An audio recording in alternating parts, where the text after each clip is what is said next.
It is being filled by the present company that is operating now. You are refilling it now? Yes. Where is the example of it? You can go to that Complementary mining framework to a much more rationally ordered, organized mining. Yes, they are aggregated. On stream. Yes, this is what we do. These are in all the states of Nigeria, in all the local governments. Yes. That's a very powerful analogy. Yes, we have had a big job in our hands. We must increase the level of beneficiation and processing locally.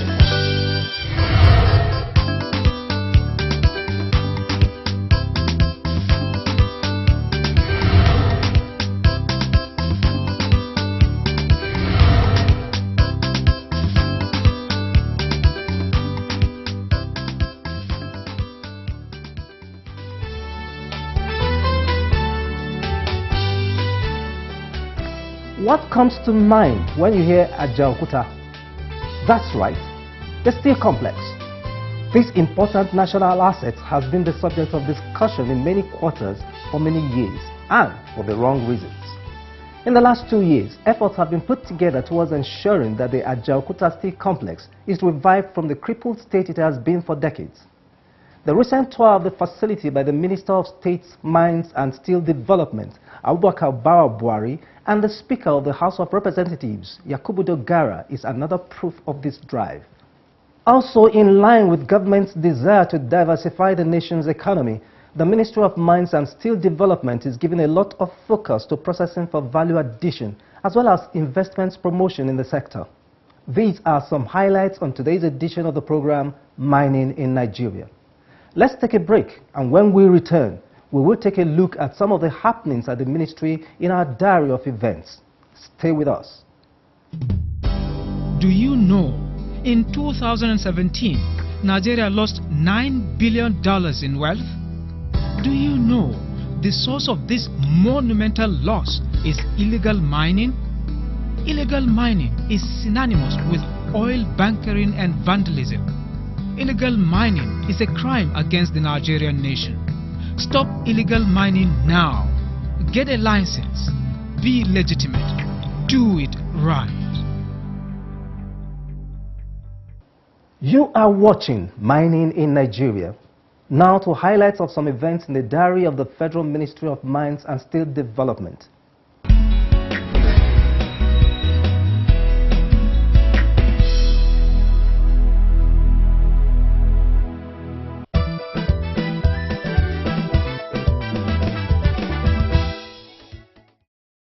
Ajaokuta was a dream, and I believe a dream. The Minister of State, Mines and Steel Development, Abubakar Buhari, has reiterated the commitment of the leadership of the ministry to seeing that Ajaokuta Steel Complex commences production due to the enormous benefits the project holds for the nation.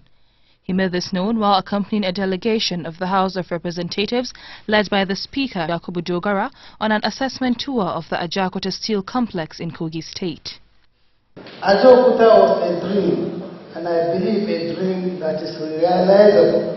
With what we said today, with the array of those who are here today, we should pray that very soon we shall smile again. The tour was guided by the Governor of the state, Alhaji Yahya Bello, who also seized the opportunity to commend the efforts being put in place by the Buhari administration to ensure the facility becomes fully operational. In his address, Honorable Yakubu Dogara expressed the opinion that concession is not an option, but rather all stakeholders should look for a way to make funds available for the completion of the project. The Speaker assured that the House of Representatives will lead the campaign for funds that will be used to complete the project. The resolve from our own part is that by the time we go back very soon, there will be more activities lined up by the legislature in order to kickstart activities that may lead to the completion of these projects. The Federal Ministry of Mines and Steel Development had made considerable effort in resolving the prolonged litigation hanging over the complex.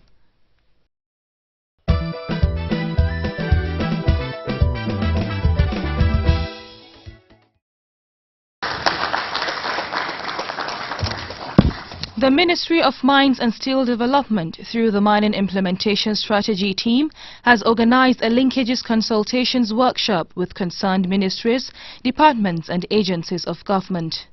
The purpose is for increased synergy for the effective implementation of its roadmap towards collective development. In his opening remarks, Chairman of the Mining Implementation and Strategy Team, Professor Olubenga Okunola, expressed satisfaction with how much progress the roadmap has brought to the mining industry since it was adopted. The mining sector cannot be isolated. We must integrate with all the roadmaps of the different other agencies to see that we move in sync. If we are planning what we do in the mining sector, is it conforming with what is happening with the transportation sector, with the energy sector? How do we key into the agri sector? Because, of course, Nigerian economy is not a sole economy. It's so integrated. The Director, Human Resources, Ministry of Mines and Steel Development, Alhaji Sanusa Ashiru, who represented the Permanent Secretary, said the achievements of the ministry since the formulation of the roadmap were clear for all to see.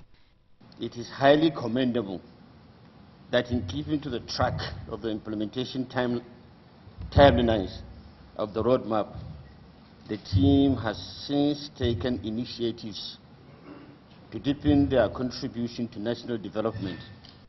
The Director of Planning, Research and Statistics of the Ministry, Mr. H.O. Davis, presented an overview of the roadmap.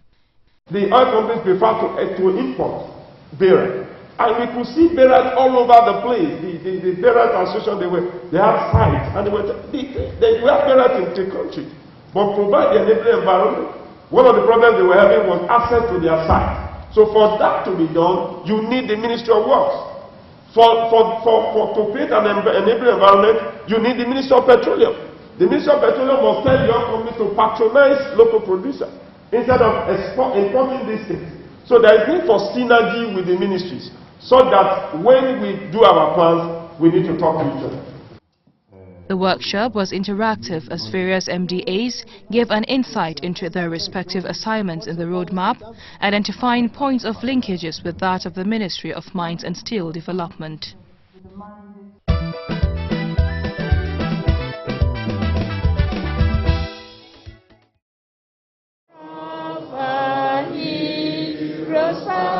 The drive to make the solid mineral sector safe and investment-friendly got a major boost recently with the capacity-building workshop for members and stakeholders of the Special Mine Surveillance Task Force on Illegal Mining in Nigeria. It was organized by the Federal Ministry of Mines and Steel Development. The workshop, which was aimed at equipping mine security operatives with the requisite knowledge for the protection of mines and mineral investments, took place at the Nigerian Institute of Mining and Geosciences Hall, Tudunwada, Jos, from 22nd to 26th of January 2018. Men and women of the Nigerian Police Force, Nigerian Security and Civil Defense Corps, Nigerian Customs Service, and other security agencies who will be deployed to mine fields across the country were taken through special training sessions. The objective was to help them identify the various mineral types, understand the lawful and unlawful acts in mining, as well as learn the usage of modern technologies for tracking and identifying solid minerals across the nation. In his address, the Minister of State, Mines and Steel Development, Abubakar Bawa Buhari, represented by the Acting Director General, Nigerian Metallurgical Development Center, Engineer Emmanuel Mbaya, expressed confidence in the efforts being put in place to secure the mines from theft and illegal mining activities. He assured participants of the ministry's continuous dedication to the task force.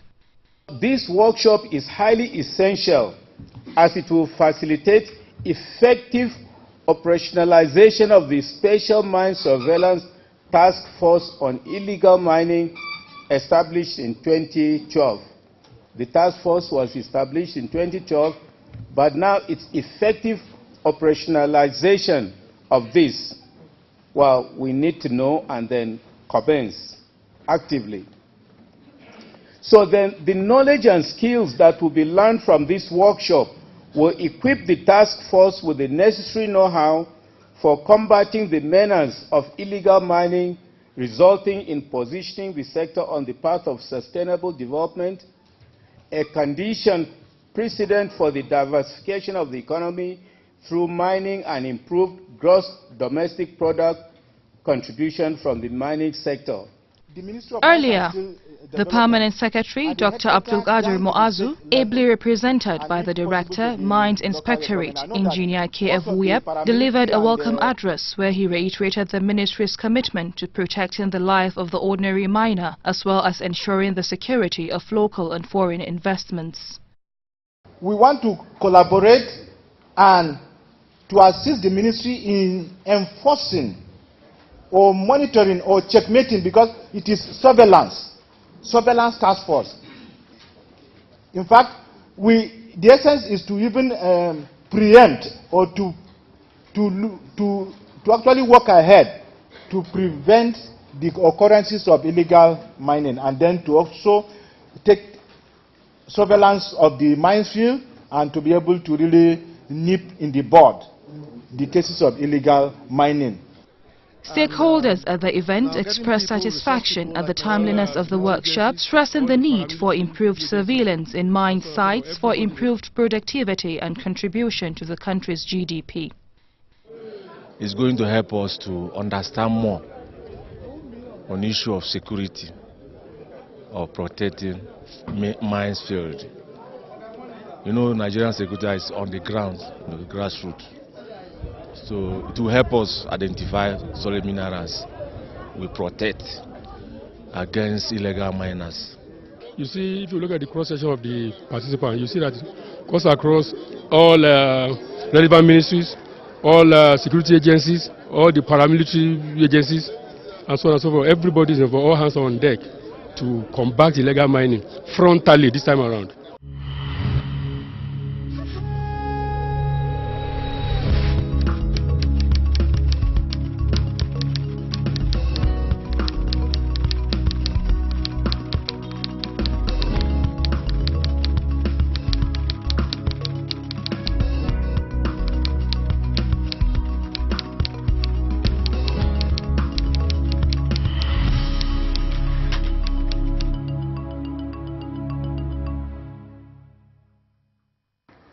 The vision to diversify the nation's economy through the solid mineral sector cannot be achieved without an intentional effort to attract investments in the sector, especially with regards to processing for value addition. It is in realization of this that the Ministry of Mines and Steel Development set up the Department of Investments, Promotions and Mineral Trade. But what exactly does the department do, and how is it changing the investment profile of the sector? This leads us to our next segment on the issues. Stay with us. You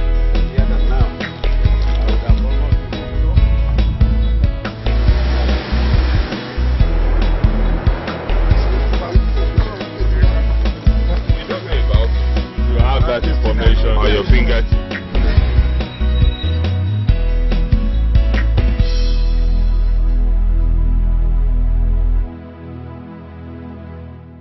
Mining in Nigeria dates back to the early 90s when solid minerals like coal and tin contributed substantially to the nation's GDP.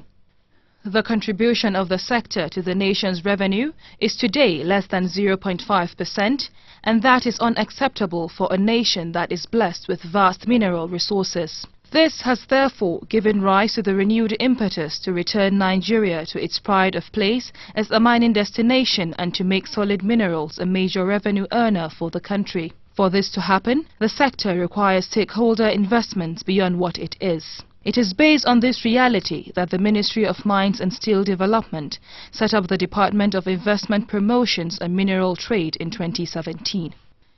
Our functions pretty much are wrapped around being and serving a one-stop shop for the ministry, where investors interact with the ministry in terms of the activities of the ministry and what the ministry can do to the general public and what they might want to find out from the ministry.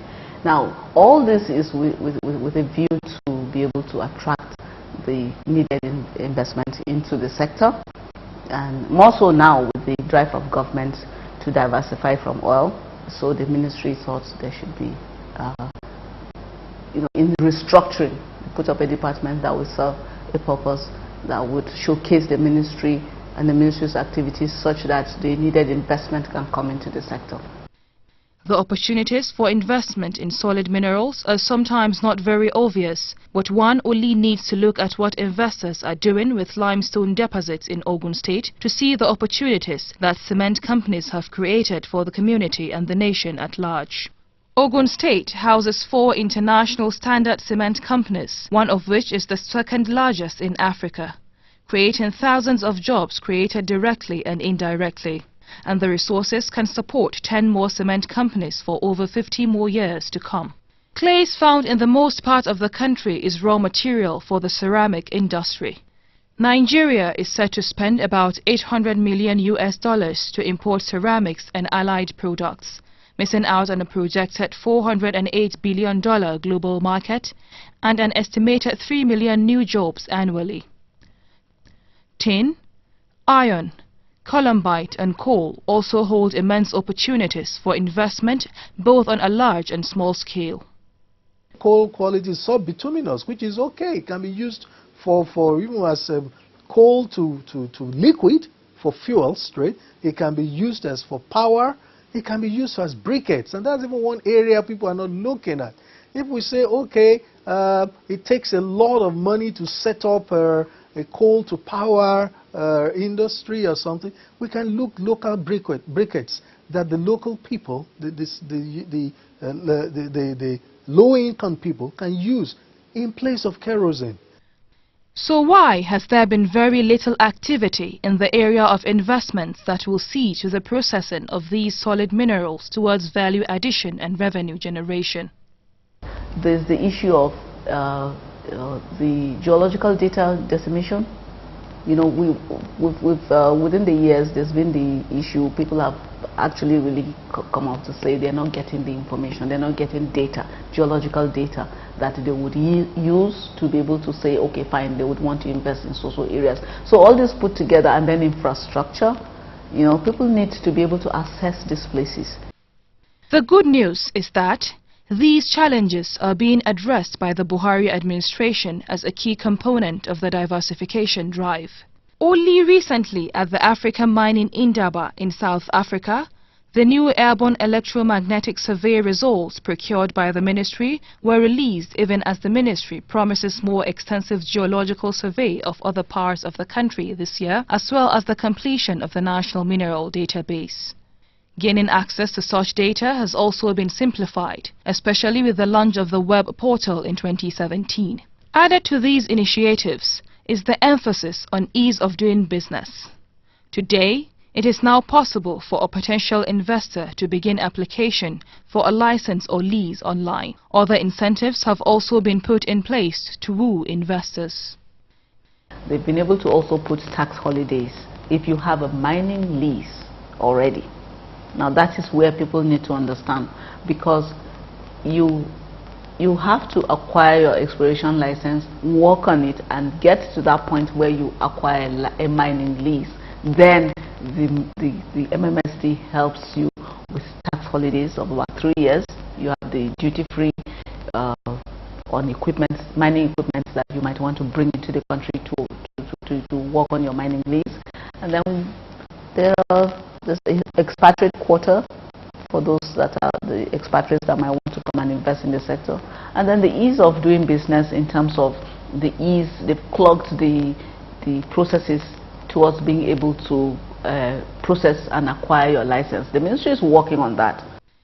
The Buhari administration has made it clear that developing the solid mineral sector is a priority in improving the economic indices of the nation. The world is interested in what the future holds for Nigeria, especially as it is captured in the objectives of the Federal Ministry of Mines and Steel Development. To grow the Nigerian mining industry to a globally accepted investment destination. Ultimately, that's where we want to see that we are. Let it be. It was a destination for us here. Nigeria was a mining destination. Our vision now is to see how we can help, work through the MMSD to get Nigeria to that same place again, and even more if we can. And then the mission is to provide a seamless interface with investors and to strengthen the investment climate in the Nigerian mining industry. It is cheering to know that the efforts of the ministry towards making Nigeria a mining hub is already yielding results. This was more clearly captured at the African Mining in Durban, where Nigeria was listed among the world's top 10 mining destinations for 2019. On our next segment, The Stakeholder, we take a look at the Nigerian Geological Survey Agency as a key stakeholder in the solid minerals sector, with a view to finding out how their activities contribute to the sector's development. Our core mandate is to develop their capacity. So I think we are ready to work with the ministry. Transparency and accountability is being brought into mining. It's one of the ways we can increase the non-oil exports revenues.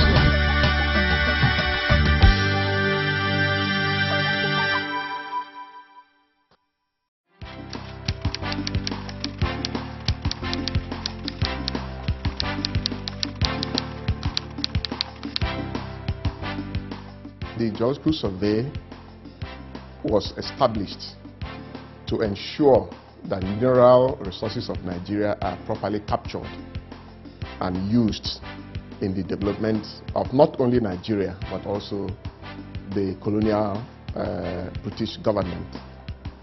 And the mandate of the Geological Survey has not substantially changed ever since. So we are in the business basically of generating geoscience data for development of the country.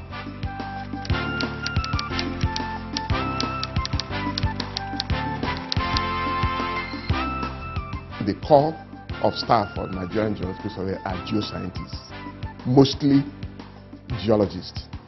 Now they have their own areas of specialization, like in hydrogeology, like in geophysics, like in engineering geology, like in environmental geology. These are the core professionals we have in Geological Survey. And of course, we also have other service arms like the GIS and the remote sensing.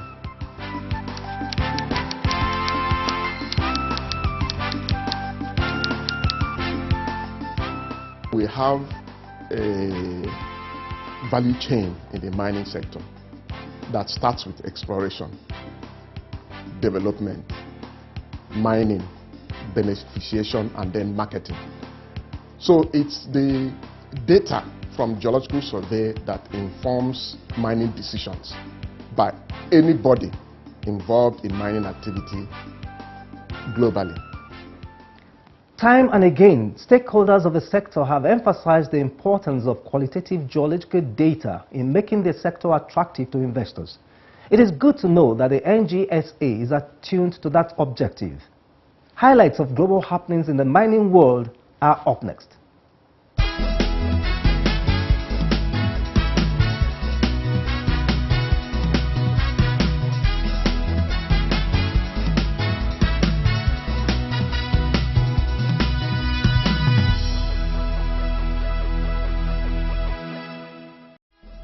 A cabinet reshuffle in Zambia has seen President Eja Lungu appoint Front Parliamentary Chief Whip Richard Musukwa as Minister of Mines and Minerals Development, following a series of political events in the Southern African region. A press release by the Zambian government stated that Musukwa will take over from Christopher Yahuma, who has now been made Minister of Commerce, Trade and Industry after serving as mining minister for about 5 years. Tech giant Apple Inc. is said to be in talks to buy long-term supplies of cobalt directly from miners. Cobalt is an essential ingredient in the batteries that power iPhones. This news comes just a week after Samsung SDI Korea, leading battery maker, unveiled plans to recycle cobalt from used mobile phones as a way to offset soaring prices of the commodity. Vancouver-based Fremont Gold recently announced that it has entered into an option agreement with LI Gold Royalties and its wholly owned subsidiary Nevada Select Royalty to acquire 12 unpatented lode mining claims covering approximately 100 hectares in Elko County, Nevada. The claims sit on the Northern Kalin Trend, which is the second richest gold province in the world, with total historic gold production of over 50 million ounces.